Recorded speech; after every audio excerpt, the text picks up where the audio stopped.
નમસ્કાર. ધોરણ 12 અને પદ્ય બીજું. સ્મૃતિ રસ સુધા એટલે કે સ્મૃતિઓની રસ સુધા.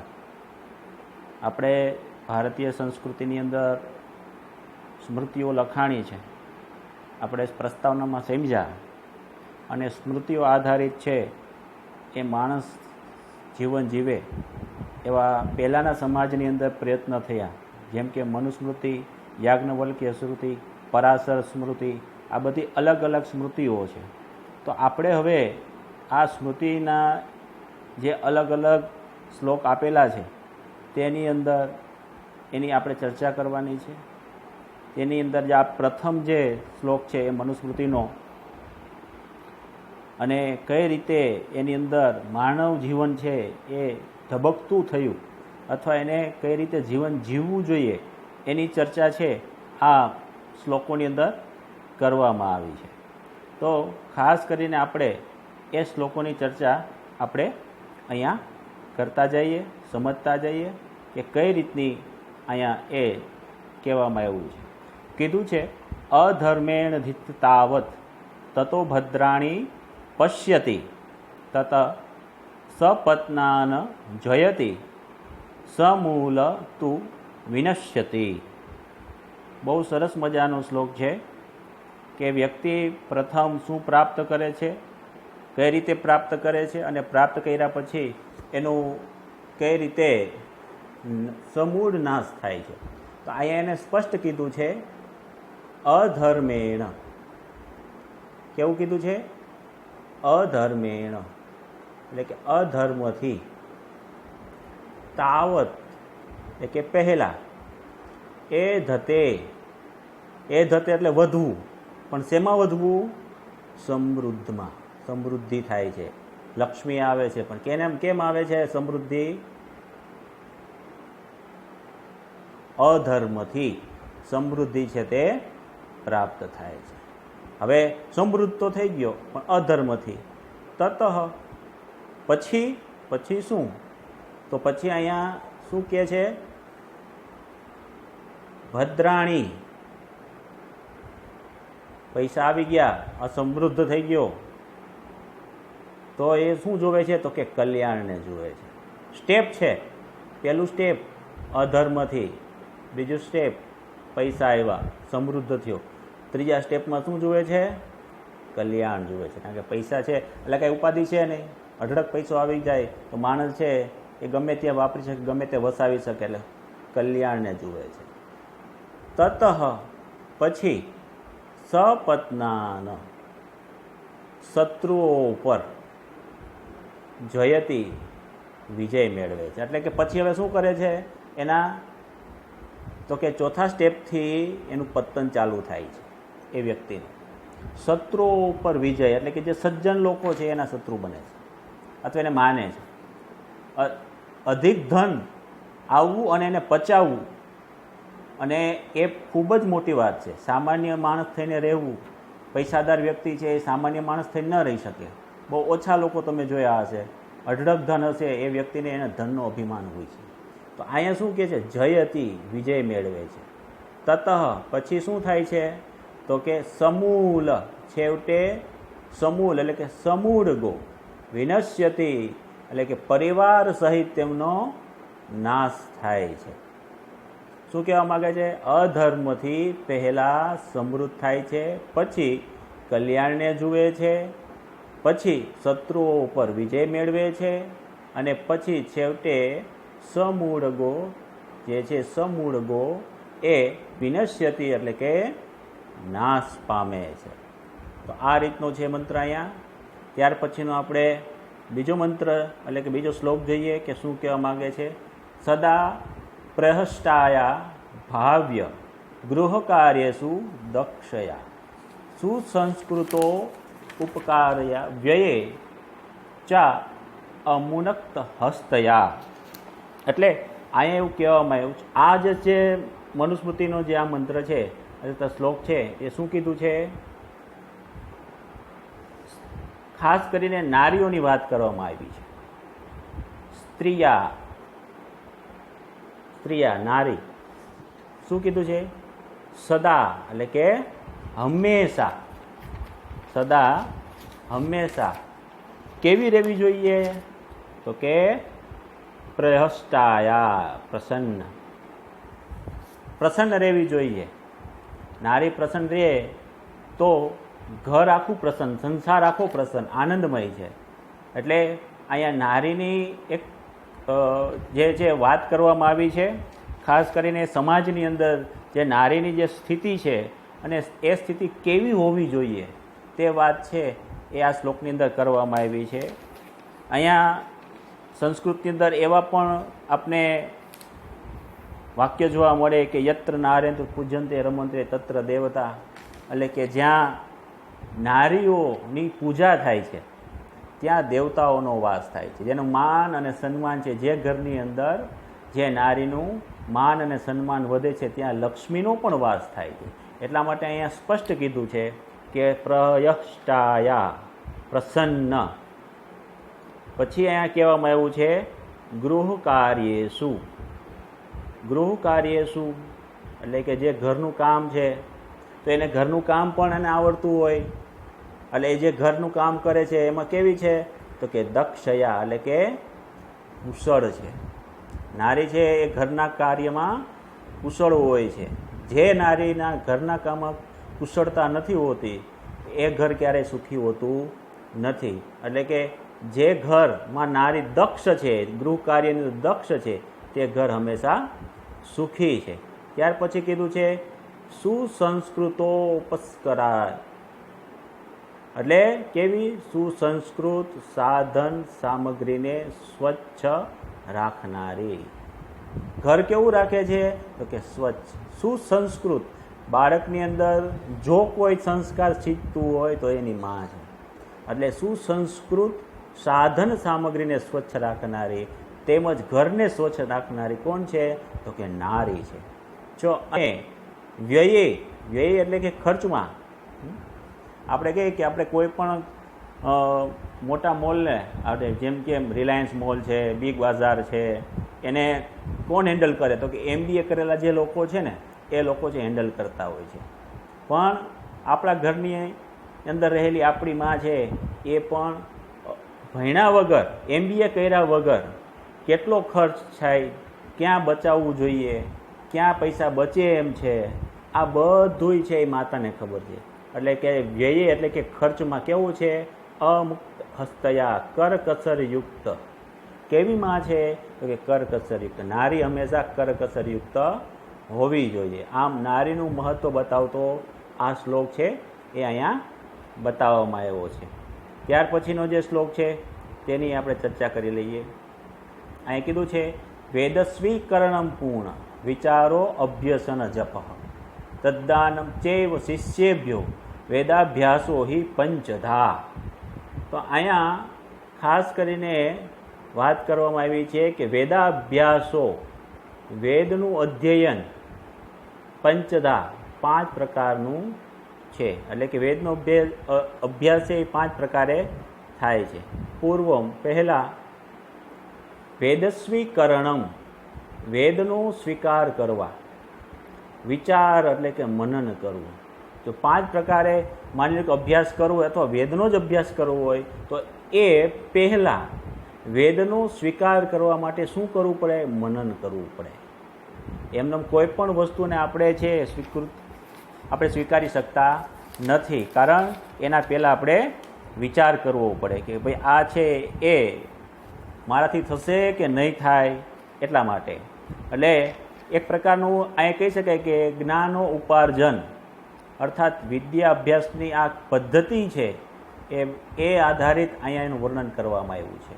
તો અભ્યસનમ એટલે કે અભ્યાસ કરવા માટે, ચ અને જપ એટલે કે જાપ કરવા, તત એવ ત્યારબાદ, શિષ્યેભ્ય તે જ્ઞાનનું વિદ્યાર્થીઓને દાનમ એટલે કે દાન કરવું જોઈએ. કોઈ પણ વ્યક્તિને અભ્યાસ કરાવવો હોય તો એ પહેલાં જે તે શિક્ષકે પણ તૈયારી કરી લેવી જોઈએ. ત્યાર પછી જ છે એનું દાન થઈ શકે છે. શિક્ષક ખુદ પોતે જ સમજેલો ન હોય તો વિદ્યાર્થીને શું સમજાવવાનો છે? તો અહીંયા સ્પષ્ટ એવું કીધું છે કે વેદનું અધ્યયન કરવાનું એ 5 પ્રકારનું અલગ અલગ એના 5 પ્રકારો છે. મેથડ કે અત્યારના યુગની અંદર એને મેથડ કહેવાય, બરોબર છે. આ અલગ અલગ મેથડથી પ્રશ્નોત્તરી મેથડ, ચર્ચા મેથડ એટલે ચર્ચા પદ્ધતિ, પ્રશ્નોત્તરી પ્રયુક્તિ એ બીએડની અંદર આવે. તો આ અલગ અલગ છે પદ્ધતિ અને પ્રયુક્તિથી વિદ્યાર્થીઓને આપી શકે. જેમ કે વિશ્વની અંદર પ્રથમ પ્રશ્ન પ્રયુક્તિથી કોણ અભ્યાસ મેળવો તો કે અર્જુન અને કૃષ્ણ વચ્ચે પ્રશ્ન પદ્ધતિ અથવા પ્રશ્ન પ્રયુક્તિની શરૂઆત થઈ, જે 700 શ્લોકની અંદર એનું વર્ણન કરવામાં આવ્યું છે. અર્જુન પ્રશ્ન પૂછે છે અને કૃષ્ણ ભગવાન છે એનો જવાબ આપતા જાય છે. તો અહીંયા એ જ પ્રકારે છે કે 5 પ્રકારનું અધ્યયન અલગ અલગ રીતે કરવા. એ પહેલાં શું કરવું પડે? વેદનો સ્વીકાર કરવા મનન કરવું પડે. વેદ છે એ કોઈ સામાન્ય વિષય નથી, એટલે એનું મનન કરવું પડે કે દરેક મંત્રને યોગ્ય રીતે સમજી અને ત્યારબાદ એનો અભ્યાસ કરી જાપ કરવું, એટલે મનોમંથન કરવું. અને ત્યારબાદ અહીંયા જાપ એટલે કંઈ માળાની વાત નથી થતી કે ચાલો 108 પારા ફેરવી લીધા, એ વાત અહીંયા એ જાપની વાત નથી.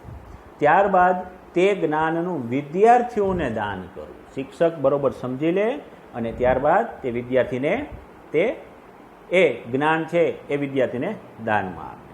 ચાલો ત્યાર પછીનો શ્લોક જોઈએ. યથા કાષ્ઠમયો હસ્તિ યશ્ચ ચર્મમયો મૃગ યશ્ચ વિપ્રો અનધિયાન ત્રહસ્તે નામ ધારકાહ. બહુ સરસ મજાનું છે આ શ્લોક. શું કીધું છે? યથા કાષ્ઠમયો લાકડાનો બનેલો કોણ? હસ્તી એટલે કે હાથી. યથા ચર્મમયો એટલે કે ચામડાથી મઢેલું કોણ? તો કે મૃગ એટલે કે હરણ. યશ્ચ એટલે કે અને જે અનધિયાન, અનધિયાન એટલે કે વેદ વેદાંગ, વેદ વેદાંગ એને જો જાણવા હોય તો એના આ શિક્ષા, કલ્પ, વ્યાકરણ, નિરુક્ત, છંદ અને જ્યોતિષ, આટલી વસ્તુ જે વ્યક્તિ ન ભણેલો હોય, કોણ? તો કે વિપ્ર એટલે કે વિદ્વાન હોય, તે ત્રય આ ત્રણેય માત્ર નામ ધારકા એટલે કે નામ ધારણ કરનારા છે. અહીંયા આ શ્લોકની અંદર એવું કીધું છે કે લાકડાનો હાથી છે અને સાથે સાથે ચામડાથી મઢેલું હરણ.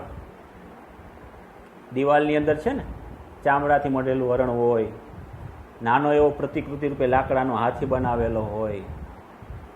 તો આ નિર્જીવ છે, સજીવ નથી. પેલી વસ્તુ અહીંયા એ જોવા મળી. પણ આના જેવું જ સામે કેવું છે તો કે જે લોકો વેદ વેદાંગનો અભ્યાસ કર્યો હોય પણ સાથે શિક્ષા, કલ્પ, વ્યાકરણ, નિરુક્ત, છંદ અને જ્યોતિષ જો આ ન ભણેલા હોય તો એ કેના જેવા છે? તો કે લાકડાનો બનેલો હાથી અને ચામડાથી મઢેલું હરણ. એમાં અને આ વિપ્ર એટલે કે વિદ્વાનમાં કોઈ ફેરફાર જોવા મળતો નથી, કારણ કે પૂરું અધ્યયન, પૂરું જ્ઞાન એની પાસે હોતું નથી. તો એ કેવા છે? તો કે લાકડાના હાથી અને ચામડાનું મઢેલું હરણ. આ બંને સમાન છે, એટલે કે નામ ધારકા, હા નામ ધારણ કરનારા છે. તો અહીંયા પણ સરસ મજાનો આપણે આ શ્લોક છે એ સમજવા મળ્યો. ત્યાર પછીનો શ્લોક જોઈએ. યથાન્નમ મધુ સંયુક્તમ મધુવાને સંયુક્તમ એ તપશ્ચ વિદ્યા ચ સંયુક્તમ ભેષજમ.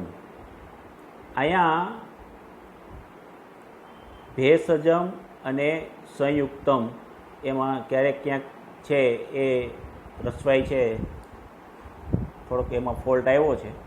યથા એટલે કે જેમ,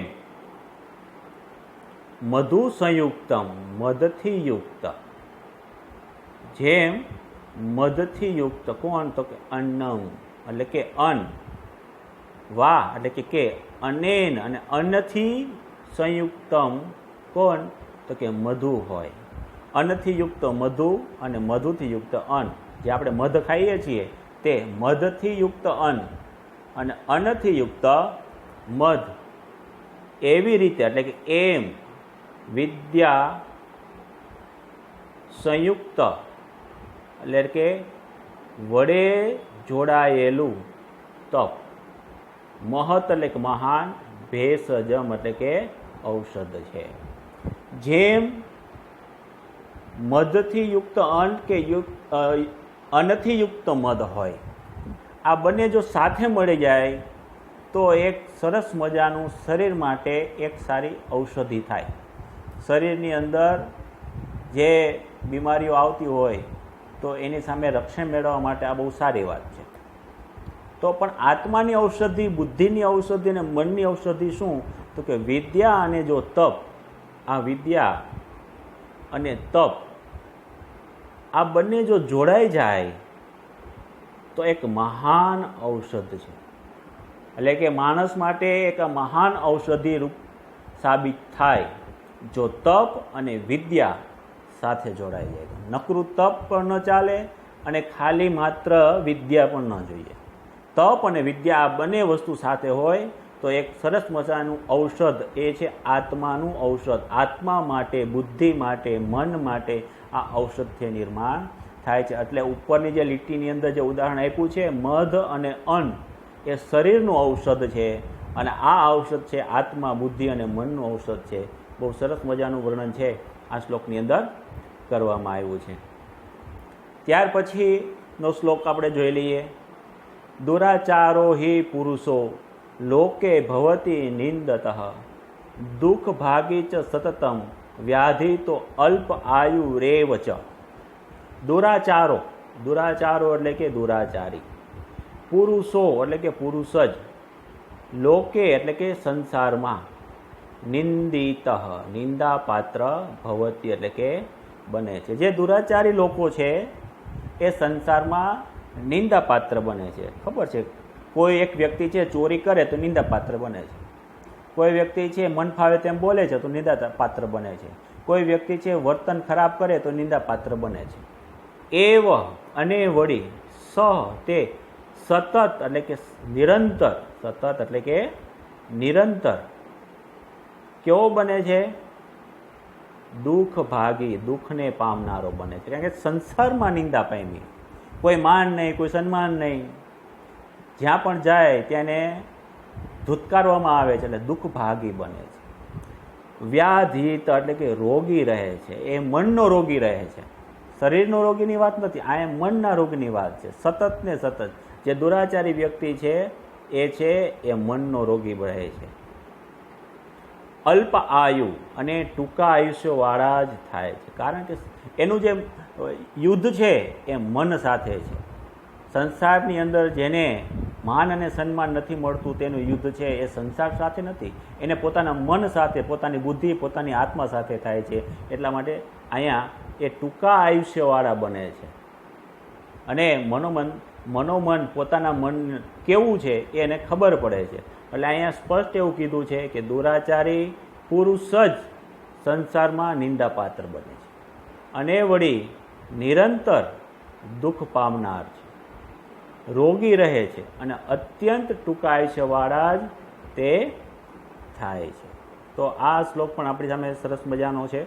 ત્યાર પછી અહીંયા કહેવામાં આવ્યું છે એના પછીના શ્લોકની અંદર, આચારાત લભતે હાયુ આચારાત ઈપ્સિતા પ્રજા આચારાત ધનમ અક્ષયમ આચારો અંત્ય લક્ષણમ. તો સરસ મજાનો અહીંયા આપણે શ્લોક રજૂ કર્યો છે. આચારાત, આચારાત એટલે કે સદાચારથી મનુષ્ય, સદાચારી મનુષ્ય. જેમ ઉપલા શ્લોકની અંદર દુરાચારી હતો, હવેના જે શ્લોકની અંદર છે એ છે સદાચાર. આયુ એટલે કે આયુષ્ય, લભતે એટલે કે મેળવે છે. સદાચારથી મનુષ્ય આયુષ્ય મેળવે છે, જે સુખી છે, સમાજની અંદર પ્રતિષ્ઠિત છે, જેને મન સાથે કોઈ યુદ્ધ નથી, જે સંતોષી જીવડો છે, પોતાનું જીવન છે એ સંતોષકારક જીવી રહ્યો છે, તે કેવો છે? તો કે લાંબા આયુષ્યવાળો છે. પછી શું કીધું છે? આચારાદ, સદાચારથી ઈપ્સિતા એટલે ઈચ્છેલા, પ્રજા સંતાનોની એટલે કે એની જે વ્યક્તિની જે સંતાન છે તે લભતે એટલે કે પ્રાપ્તિ થાય છે. જે વ્યક્તિ સદાચાર છે અને જે કાંઈ ઈચ્છા રાખે એવી પ્રજા એટલે કે એના સંતાનો એને પ્રાપ્ત કરાવી આપે છે. ત્યાર પછી અહીંયા એવું કીધું છે, આચારાત સદાચારથી અક્ષમ, અક્ષમ એટલે અખૂટ, જે ખૂટે નહીં તેવું. શું? તો કે ધન. લભતે મળે છે. આચારો અને સદાચારથી અલક્ષણમ, અપલક્ષણના હંતિ એટલે કે નાશ થાય છે. જે એની અંદર કુટેવ છે તે નાશ થાય છે.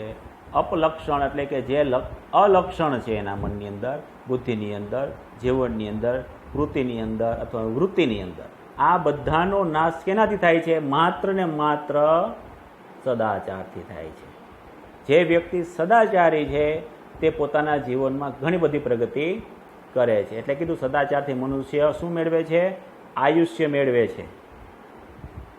પછી કહે છે આ આચાર સદાચારથી શું? તો કે ઈચ્છેલા પ્રજા એટલે કે સંતાનોની લભત એટલે કે પ્રાપ્તિ થાય છે. પછી આચારાત એટલે કે સદાચારથી અક્ષમ એટલે કે અખૂટ, ધનમ એટલે કે ધન, લભતે એટલે કે મળે છે. આચારો એટલે કે સદાચારથી અલક્ષણમ એટલે કે અપલક્ષણના હંતિ એટલે કે નાશ થાય છે. તો આ પ્રકારનો આ શ્લોક હતો. ત્યાર પછી એનો શ્લોક છે સર્વમ પરવશ દુઃખ સર્વમાં આત્મ સુખમ એતદ વિદ્યાત સમાસેન લક્ષણમ સુખ દુઃખયો. પરવશ, પરવશ એટલે કે પારકાને વશ હોય તે, બીજાને વશ હોવું તેવું.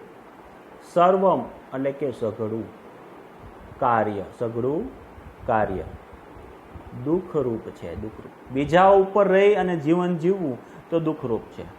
મેં ઘણા વિદ્યાર્થી જોયા છે કે જેને ફોર્મ ભરતા નથી આવડતા, એ એની બહેનપણી ફોર્મ ભરી દેતા હોય છે, એના મિત્રો હોય છે ફોર્મ ભરી દેતા હોય છે. એનું કારણ શું છે? પારકાને વશ હોય છે પહેલેથી.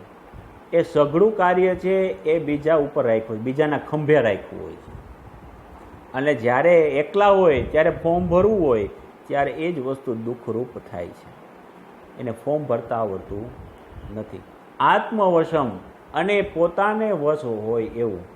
જ્યારે વ્યક્તિ પોતા પગભર હોય, પગભર એટલે પૈસા કમાવાની વાત નથી, દરેક ક્ષેત્રની વાત કરે છે. જેને બીજાની સામે હાથ લાંબો કરવાની જરૂરિયાત નથી. અયાચક વૃત્તિવાળો વ્યક્તિ. સુખમ કેવો છે? સુખમ એટલે કે સર્વ કાર્ય સુખરૂપ છે. જેનું બધું જ કાર્ય કેવું છે?